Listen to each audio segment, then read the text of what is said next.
Hindi lang ako pala gawa ng content about it, pero baliw na baliw ako kay Ziyu ng Revenge Love. Like, ganung level. So, may binili tayo sa TikTok at i-unbox natin siya ngayon.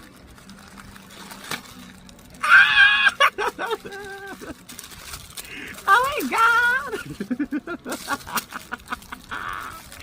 I can see the eyes rolling already.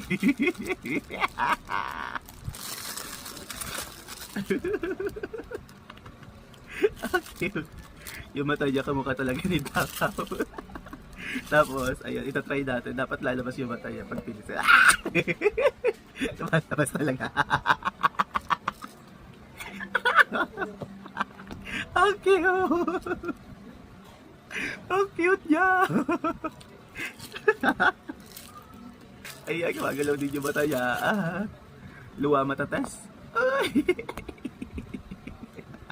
Parang hindi masyado gumagalaw itong isa. Wala, hindi masyado gumagalaw yung isa niyang mata, pero ayan. Sobrang cute.